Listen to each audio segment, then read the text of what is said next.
What's up, guys? Today we're going to talk about jigs. How to select a good jig and a few of my must-have jigs I keep in my jig bag at all times. Stay tuned.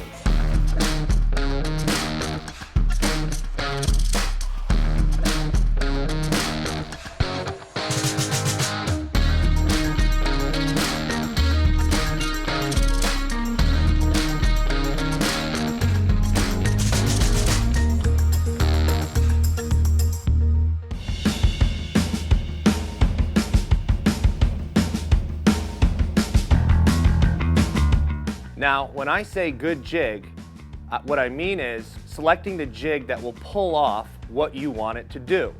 The most common question that we'll get here at the shop is, hey, I want to catch snapper, what jig should I use? Well, that's a lot like saying, I want to go golfing, what club should I use? Essentially, any jig will catch any fish. However, if you're in your fishery targeting a specific fish, it's about selecting the jig that will work to catch the fish that you are trying to catch. Any jig is capable of doing that. Essentially, a jig represents a piece of bait, and slow pitch jigging is mimicking a wounded bait fish. So we are bringing that piece of bait to life and mimicking a piece of bait that's wounded. Therefore, any fish, whether he's hungry or not, will see that wounded piece of bait and want to strike and catch an easy meal for himself. So in catching these fish, part of it is up to you, and the other part is up to the jig. Before we get into selecting the jig that's going to work for catching snapper, we have to consider a few other things before we pick our jig. So when we get that call that says, I want to catch snapper, what jig should I use? We usually respond with a few other questions. Where are you? And how deep are you planning on targeting the fish that you want to catch? Depth plays an important role on selecting the size of the jig that you're going to pick to catch the fish that you want to catch. Not only that, but what are the conditions going to be like that day? There are two very important factors that you have to consider that you might only know once you're out there fishing. So in order to select the right jig, in your jig bag, you're going to need to have a variety of shapes and sizes just in case the conditions are different. Those two conditions are wind drift and current. And current can be tricky because the current at the top of the water can be different from the current that is in the mid or bottom layers of the water column. Therefore, once again, you will not 100% know how that jig's going to perform until you're out there experimenting and dropping certain jigs. So in reading your conditions, things like wind and current going together, as well as wind and current opposing, will both play a role in you selecting the jig that you want to use to catch the fish that you want to catch. So one thing that's commonly shared amongst the slow pitch jigging community is the general rule of thumb, 1 gram per 1 foot of water. Meaning if I'm in 100 feet of water, I can use a 100-gram jig. If I'm in 200 feet of water, I can use a 200-gram jig, and that's going to accomplish the task of reaching the bottom. That's a very general rule of thumb. I'm going to break down a little bit of my experience and what I particularly like to use regarding my jigs in different depths of the water column, and that's not even considering what the wind drift and the current is going to be. But if I'm in 100 to 120 feet, what I consider shallower water, I'm generally using a jig that's 150 grams.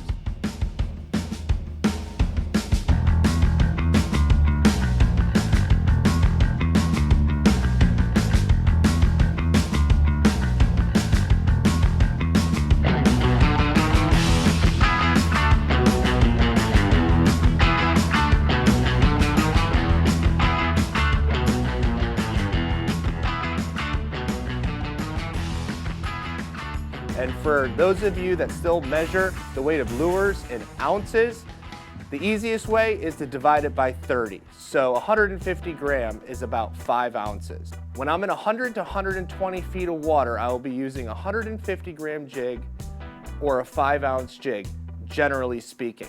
As I push deeper to 200 feet of water, my jig size will most likely increase the deeper that I get. However, When I'm in the shallower water, 100 feet, I'm using more weight than the depth of water that I'm in. And as I get deeper and deeper, I'll start to use less weight on my jig compared to the depth of the water that I'm in. So the general rule of thumb can be very, very loose. And also, we have to start to consider what the conditions that day might be, meaning wind drift, speed, and current. So it starts to get a lot more complicated when you say, I'm fishing out of St. Augustine and I want to catch red snapper. We have to respond with, how far are you running offshore? How deep of water are you generally going to be fishing in to catch your red snapper? And then you have to consider what the forecast might be that day. If we could take a closer look into wind and current, things can get complicated. When current and wind are working together, that's actually going to increase our ability to hold vertical presentation because the wind is pushing the boat with the current. When the forces are opposing, that's when the jig will begin to get scoped out much quicker because the wind is actually holding the boat up. So if you're out there using a sea anchor as a tool to slow your drift speed down, which will only work for wind drift, not current, it is most affected when the forces are opposing each other. And this is why it's important to stay vertical in a jig. Imagine that you're trying to move a puppet and the puppet's right below you. So when you're doing the slow pitch jigging and the recoiling of the rod, you can know that if you're over the puppet, you're going to move that puppet properly. But if you start drifting away from the puppet, walk away from the puppet, now you try to pull those strings on the puppet is not going to move quite right. So it's important to be on top of the puppet. And the sea anchor helps you, the boat, stay on top of your jig by slowing down your drift. So all this goes into selecting the right jig to use where you're fishing. All right, let's talk a little bit more about current. Slow pitch jigging dream day is having a knot or less current. If I'm experiencing a knot or less speed over ground, which your electronics should read SOG, speed over ground, you could pretty much select any jig that you want to use to fish that day. As you start to experience a higher rate of speed over the ground, that begins to limit your ability to select certain jigs on the higher flutter range or the higher action range of those jigs. When people come into the shop here, a lot of times I try to break it down as simply as possible, categorizing jigs between a low, a medium, and a high flutter. So when we're talking about a day that has 2 knots of current or more, or you're reading 2 knots or more over the bottom because the wind is opposing the current and the wind is holding the boat up as the current is moving, you're forced to use a jig that has more of a moderate flutter or a low flutter because a high flutter jig will be swept up into the current quicker. 2 factors we must consider are wind drift and current. When those 2 forces are opposing, you will experience a faster drift speed or movement of your jig becoming what we call scoped out. That's no good. In slow pitch jigging, the jig is most effective when we remain vertical. When the wind and current are working together, those factors will actually assist your jig in staying vertical longer because the wind is pushing the boat as the current is pushing the jig. In that scenario, you're likely to be able to use a jig that has a little bit more action to it because of your ability to remain vertical with those forces working together.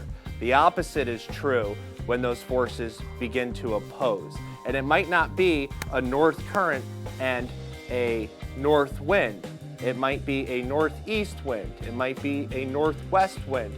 But still, those 2 factors begin to work together, which will make your slow pitch jigging excursion a little bit more pleasurable and give you the ability to select a wider range of jigs that will work for the fish that you want to catch. So when you're considering what jig to drop down, one of the more important things to consider when you're out fishing is the wind and the current and how those forces are affecting the drift speed of the boat. On days that the wind and current are working together, that means The boat is being pushed by the wind and the current is pushed by the jig, and you have a better chance of your jig staying vertical in the water column. When those forces are opposing, the boat is actually being held up by the wind as the current is moving the jig, and you'll experience your jig being scoped out quicker. When that happens, that limits the jigs that you can select that will effectively work best that day. When people come into the shop, I try to easily explain this to them, categorizing jigs between what I believe to be low flutter, medium flutter, or high flutter. You can also call that low action, medium action, or high action. A low action jig is going to be more streamlined, not as wide, not as thin, not as fat. It's going to be more like our torpedo jigs, like this, and they're going to get down quicker, and they're going to not flutter as much, which will not allow them to be swept by the current as much. You're going to have more bottom time. Higher flutter jigs like the flatty, we call it flatty because it's flat on both sides, and it's a lot like throwing a penny into a wishing well and watching that penny sweep side to side. Well, as a jig is imparting its action, that's also going to be swept by the current during its hang time. So on a day where your forces are opposing or there's a higher drift speed, you're going to watch that jig get scoped out quicker and you're going to have less bottom time. It doesn't mean that you're not going to catch a fish, but the amount of time that the jig is in the strike zone will be less, and you'll be forced to reel it in and pitch it back out again. So these factors go into, when you're looking at your jig bag and all the options you have, selecting the right jig to get the job done and catch the fish that you want to catch. So once again, when you call up and you say, I want to catch snapper, what jig should I use? That's why we respond with questions. And one of those questions we'll never be able to answer is what the conditions are going to be like out that day. So it's really important to have a variety of jig. So if you're just starting out, one good strategy is select 2 or 3 styles and get all the size ranges.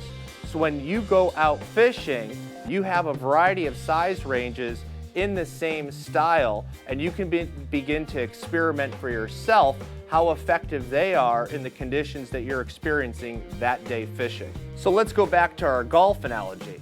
I want to go golfing, what club should I use? No, golfers have a full bag of clubs, so no matter where their golf ball is on the hole, they can select the right club that's going to pull off the right shot. That's a lot like what we're doing out here slow pitch jigging, selecting the right jig that's going to pull off the right drop and target the right species. So when it really comes down to it, variety becomes the spice of life when you're trying to select the right jig to catch the fish that you want to catch.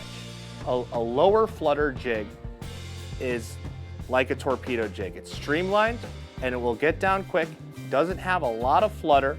You can see in some of our underwater footage that it is still center weighted, so under no tension the jig falls horizontally, but it has a little roll and a little wobble compared to a medium flutter jig like this flatback that has some shape to it.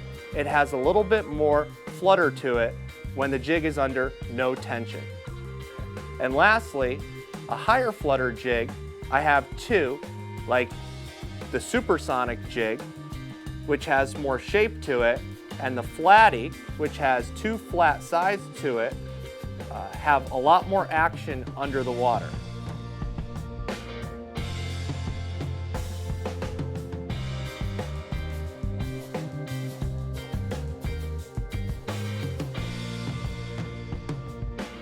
So when considering your speed over ground, when we're reading a knot or less, I can select any jig in my bag and effectively use it. And on low current days, you will find me using a low flutter jig like a torpedo. I love using torpedoes, particularly to catch pelagics.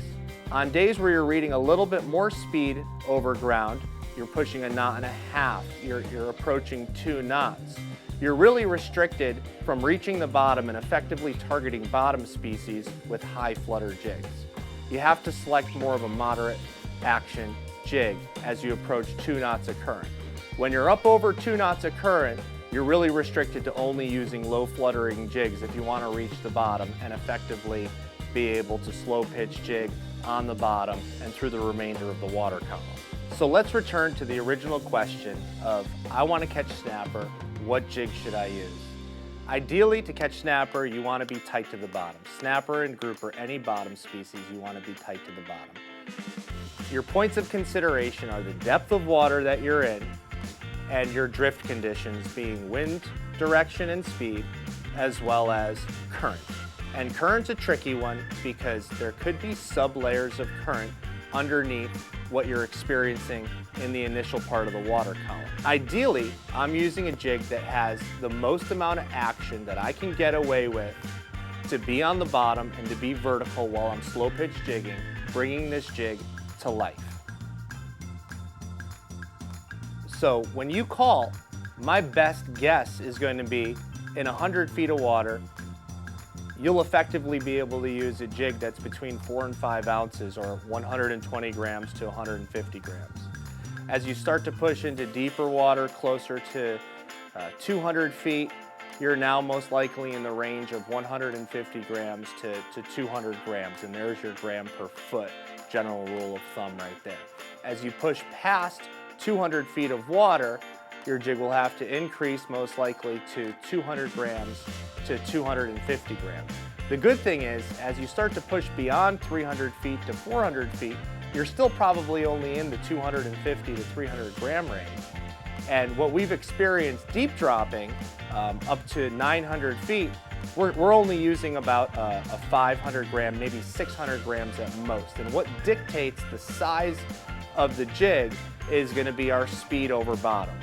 So as we're reading 2 knots over the bottom, more than 2 knots, we really have to use a heavier jig to effectively get that jig to the bottom and target the fish that we want to target. You're only going to know that once you're out on the water. So you can't just bring one jig and say, I'm going to catch these fish all day today. It's a lot like saying, I'm going golfing and I'm going to bring a 9-iron with me and hit my way around the course. You're going to miss out on a lot of opportunity to better get that golf ball into the pin. At this point, if your brain is exploding a little bit, let's boil it down to another one of the most common questions that we get, and that is, what color should I select? Once again, the action of the jig is much more important than the color. Effectively, any jig will catch any fish because a fish is seeing an easy meal. And it's an easy meal because this jig has been brought to life as a wounded piece of bait. It's a lot like driving down US 1 and seeing no cars in the Chick-fil-A line.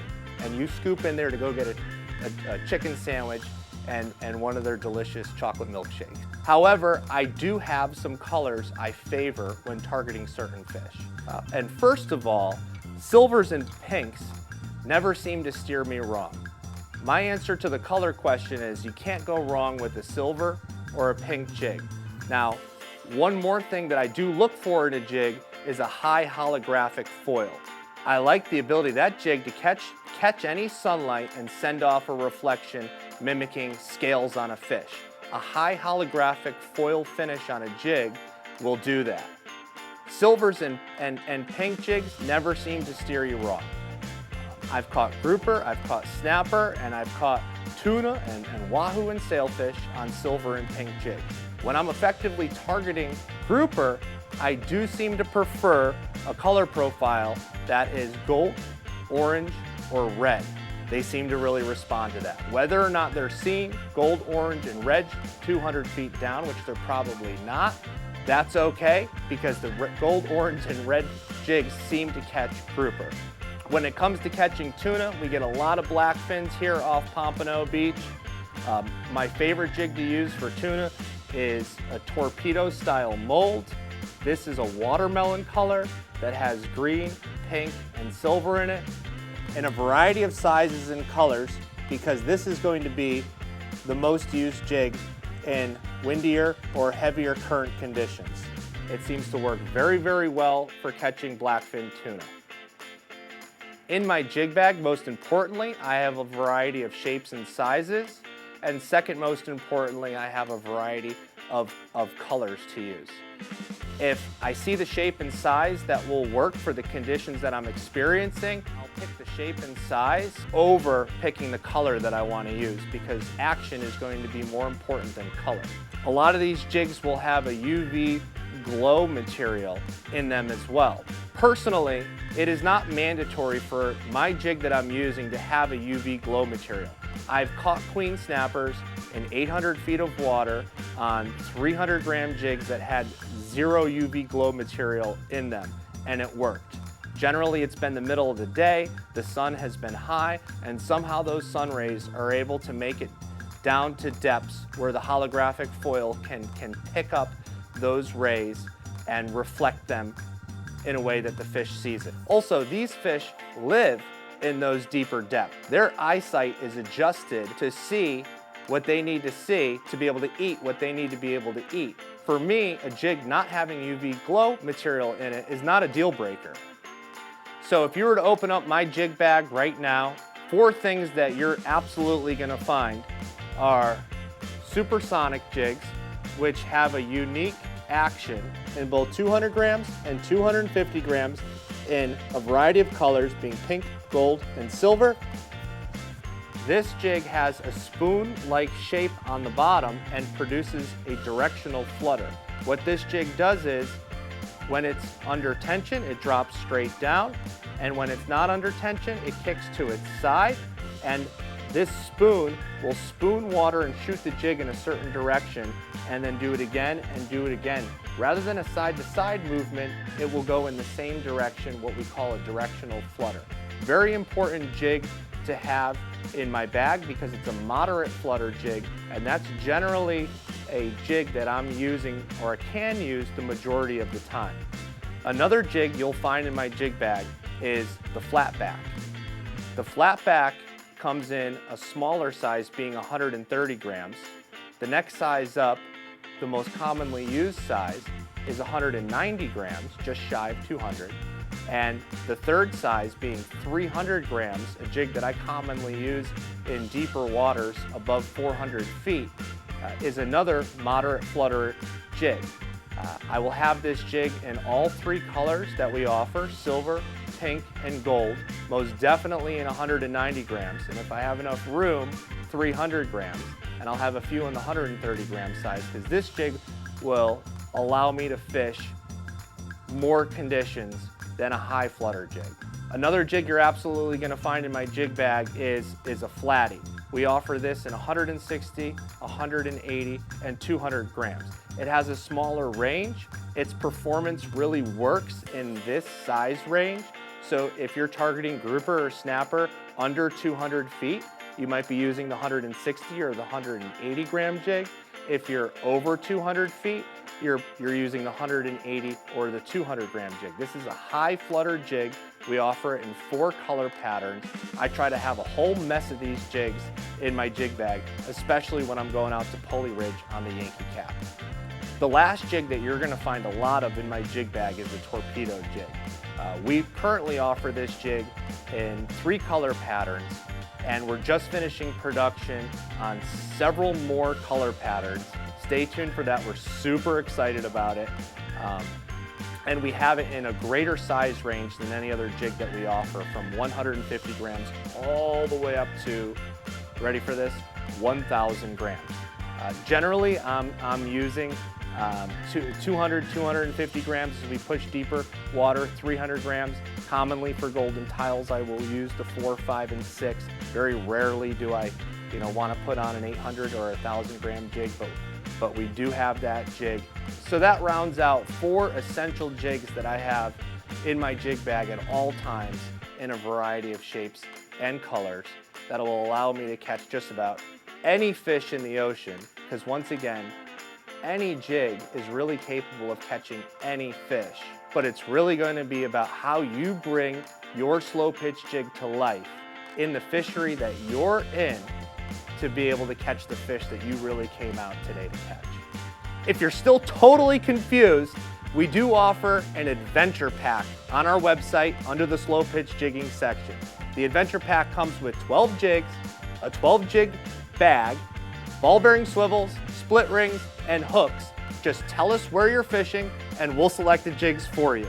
Thanks for watching. If you're able to, come on down to Johnny Jigs in Pompano Beach at 709 South Federal. Don't be afraid to give us a call. We're happy to talk in depth about jig selection, rod reel selection. We're very passionate about slow pitch jigging. Please follow us on Facebook, Instagram, YouTube, TikTok, everything. Like and subscribe on YouTube, and most importantly, jig on.